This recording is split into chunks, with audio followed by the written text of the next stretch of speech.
नमस्कार दोस्तों, जय जोहार। मैं कौशल तिवारी और बिहनिया संध्या में आपका स्वागत है। देश के प्रधानमंत्री नरेंद्र मोदी ने एक बार फिर साबित कर दिया कि इस देश के वे ही सबसे ताकतवर व्यक्ति है। उनके सामने नियम कानून कोई मायने नहीं रखता है। खुलेआम राजस्थान की एक सभा में वे चुनाव आचार संहिता की धज्जियां उड़ाते हैं। उनकी शिकायत की जाती है, लेकिन चुनाव आयोग का रवैया हैरान कर देने वाला है।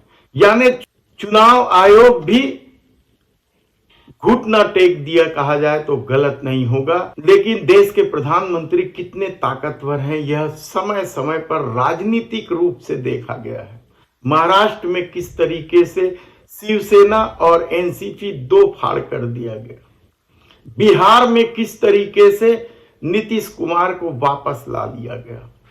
कितने ही भ्रष्टाचारी इस दौर में अपनी पार्टियों को छोड़ के भारतीय जनता पार्टी में न केवल आए, बल्कि मुख्यमंत्री, उप मुख्यमंत्री, राज्यसभा सदस्य सहित लोकसभा चुनाव की टिकट तक हासिल कर लिए। और ये सब उस ताकत का कमाल है कहा जाए तब भी गलत नहीं होगा। भले ही वे लोग जो अपनी पार्टी छोड़कर भारतीय जनता पार्टी में शामिल हुए हैं, इनकार करते हैं कि वे किसी खौफ से भाजपा में आए हैं या उन पर कोई खौफ था। लेकिन इस दौर में इस देश ने देखा है कि किस तरीके से ईडी, सीबीआई के माध्यम से विपक्ष के नेताओं को डराने धमकाने का खेल हुआ है। और शायद इसी ताकत की वजह से अब देश के प्रधानमंत्री खुलेआम आचार संहिता का न केवल उल्लंघन कर रहे हैं, बल्कि चुनाव आयोग की हिम्मत नहीं हो रही है कि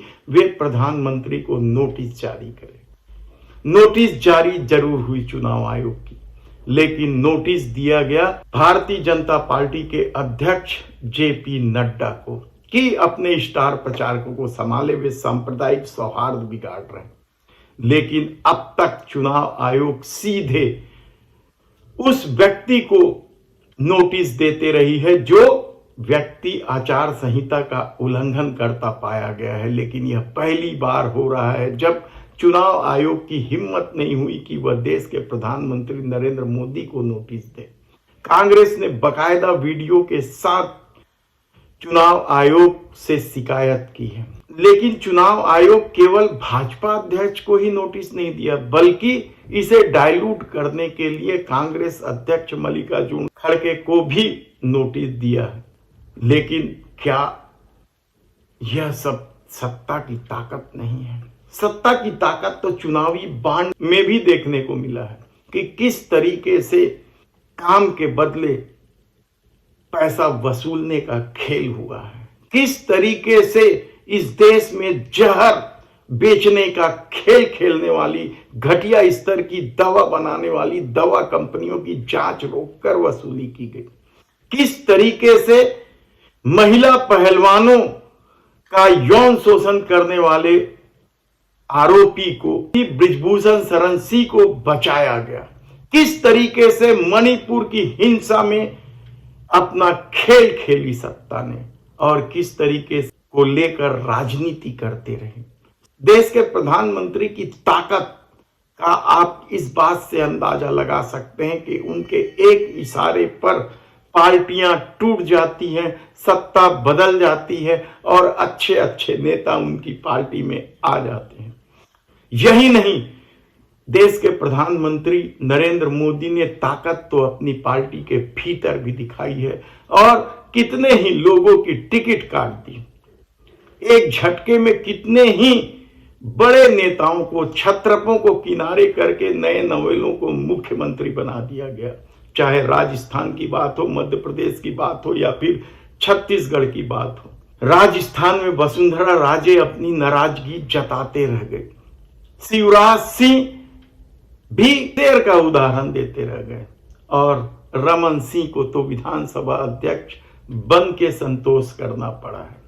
लेकिन ये सिर्फ राजनीतिक ताकत नहीं है, बल्कि देश के प्रधानमंत्री ने तो प्रधानमंत्री केयर फंड की बात हो क्या कोई हिसाब पूछ सकता है कि सार्वजनिक क्षेत्र की कंपनियों ने इस फंड में कैसे पैसा दिया और उसका खर्चा कहां किया गया?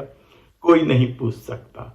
और न ही कोई पूछ सकता है चीन के द्वारा किए जा रहे कब्जे पर। सोनम वांगचुक आमरण अनशन पर भी बैठे, लेकिन सत्ता को कोई प्रभाव नहीं पड़ा। न कोई पूछ सकता है राफेल की कीमत, और न ही कोई पूछ सकता है पेगासस का सच। इस पेगासस के माध्यम से किस तरीके से बड़े बड़े लोगों के बेडरूम तक में झांकने की कोशिश की गई। नोटबंदी को लेकर भी तो कोई सवाल नहीं पूछ सकता, क्योंकि इस दौर में जिसने भी सवाल पूछा है वह देशद्रोही या हिंदू विरोधी साबित कर दिया गया है। यानी देश के प्रधानमंत्री नरेंद्र मोदी की ताकत किस कदर अब भी चल रही है। आचार संहिता लगने के बाद यह चुनाव आयोग की उस नोटिस से समझा जा सकता है, देखा जा सकता है, लेकिन सत्ता की अपनी ठसक है और देश के प्रधानमंत्री नरेंद्र मोदी की अपनी ठसक है, जिसके सामने कोई कुछ नहीं कर सकता। और ये बात कल देश के प्रधानमंत्री नरेंद्र मोदी ने चुनाव आयोग के माध्यम से फिर एक बार साबित कर दिया है। धन्यवाद।